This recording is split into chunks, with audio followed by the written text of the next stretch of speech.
watching Amador County's local television network, TSPN. And now back to TSPN News with Tom Slavik. Comprehensive news because in today's world, you need more than just sound bites. TSPN, streaming on the World Wide Web and on demand at tspntv.com.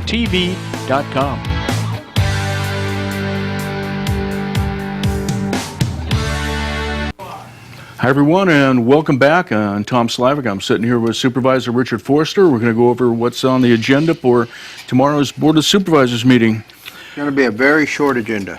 Okay. I can't see this lasting too long, so that's good and that's bad because I hate to have such a short meeting. It takes a lot of time to prepare for these meetings, and our board clerk and deputy board clerk have to put the same amount of time as I say. Whether you have 10 cows or 100 cows, it takes almost the same amount of time to prepare for working them. Right.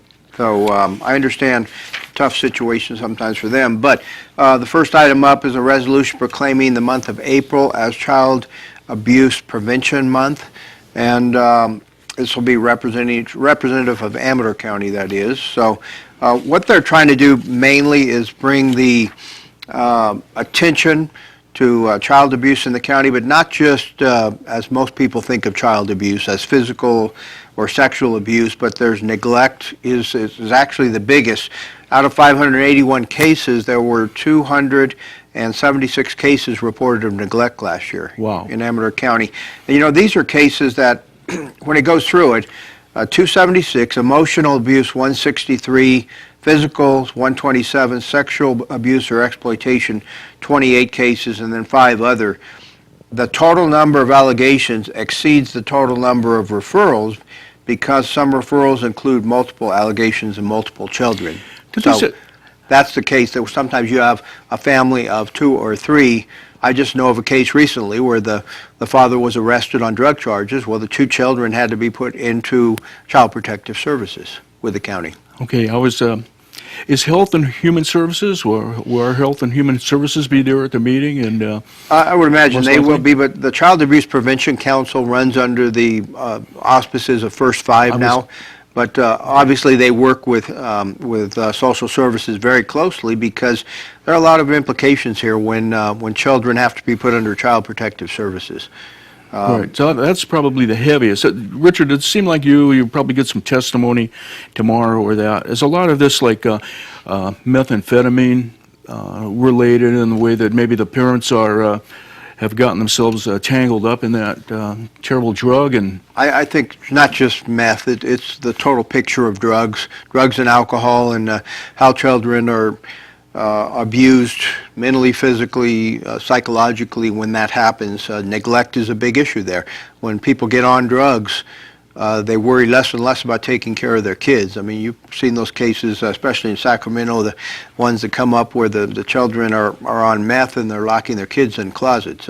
So anyway, Child Abuse Prevention Council is absolutely necessary in our community. These things do happen. It is a reality, and we need to be able to take care of our kids. There's 3 areas there. They're focusing on the Bowling for Kids, their big fundraiser that's coming up this Saturday, actually, the 29th. And as I heard from our last show on TSPN, they still have lanes available for people that want to sponsor. It's a great way for 5 people to get together, raise some funds for charity there. As they say, bowling, pizza, great prizes, and activities. Okay, so First Five, do they must then go farther up than 5 years at their concern? Actually, First Five is from 0 to 5. Okay. The Child Abuse Prevention Council handles all ages. Okay. So I imagine all the agencies will be trying very hard to spread awareness and maybe talk about different programs and things that they have to help out. And the one program they're going to cover at our meeting on Tuesday is the Period of Purple Crying, and this is the first year. I believe they say it's the first year of a baby's life. Actually, you know what? They don't say the first year. They say the first few months of a baby's life is when they cry a lot, especially some children, as my daughter had her second child with that was colicky. Yeah. And the baby cried, Lauren cried for 3 months straight, and very difficult. That's when When a lot of people have trouble dealing with that, I know when I was around with my kids crying all the time, very difficult to deal with. I'm sure you had that. If you're a person that loves kids, you're trying to soothe them and get them not to cry, and at the same time, if they're colicky, they can't, so it becomes probably doubly as frustrating. No matter how much you love them, if you Right. can't soothe the crying and Right. soothe their pain, it affects you. Kind of pulls you way in. That's right. But one thing they say is this period of purple crying, they're trying to show the people that in no way harm or shake the baby, because even what they say is a little bit of shaking can cause immeasurable damage to a child. So the last thing they're talking about is Celebrate Our Children, which will be Saturday, April 26th from 11 to 2 at the Argonaut High School campus. I've been to that before. It's really a great event for families to come together, foods, crafts, music, and resources. So, and the number 223-5921 for the Child Abuse Prevention Council. Really anyone looking for help, ways to deal with things. We have two centers, the Upcountry, the Comanche Lake Community Center, that can give advice to people on how to deal with issues with children, with child abuse, with a number of issues. I just came out of the First Five meeting, and they said someone went to the center asking for advice because they felt they had a friend who was in a domestic violence situation. Well, same thing applies to children if there's issues. Well, good for them, because I think if you're, it's very important to be centered well at the very base of your life, and important thing. I'm glad there'll be some awareness put on that. What's next though? All right, we have the Rab Collins estate. This is one of those cases where you wish that someone would have just not donated their estate to the county, because it's turned into, frankly, a mess, with the trustee of the estate being hard to deal with, I guess would be the easiest way to put it. The county has had to hire a lawyer to deal with this. The lawyer has cost $30,423. Oh my gosh, is this a large estate? Maybe you can give us a little background on. It's an estate of basically furniture and things, mostly furniture and oh my gosh. different things from the house, bases and things. But I think the total value of the estate is only valued at $63,025 by a certified appraiser. That may not be what you're ever going to get in an auction either. So the Amador County Historical Society has requested items amounting to $33,868.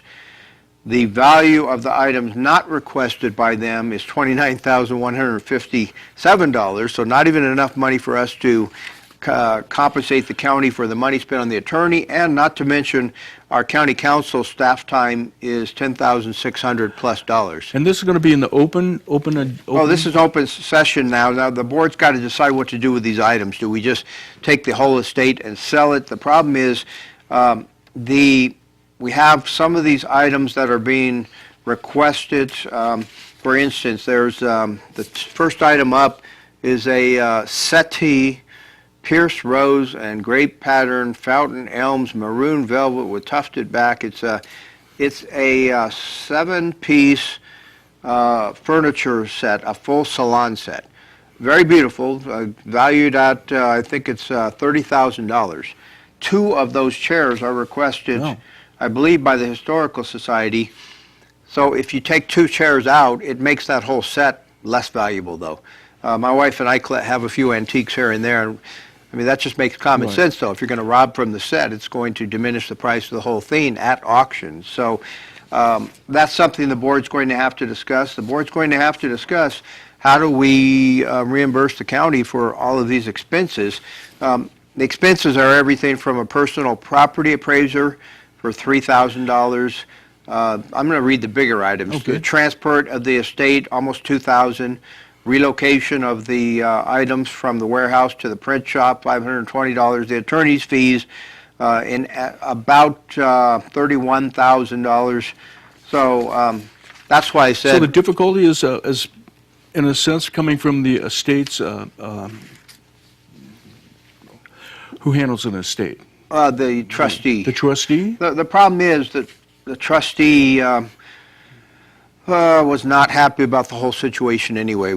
And sometimes family members, trustees don't like it when someone donates something like this. I don't know what goes through And then their the head, county but had to get forced into the litigation? that's correct, because it was donated to the county. I guess we could have said the county just releases everything and we give it up, but that's not typically what happens when something is donated to a county. You expect it just to be turned over to the county. Now, the person that has given us the state, before we go, who is this once more?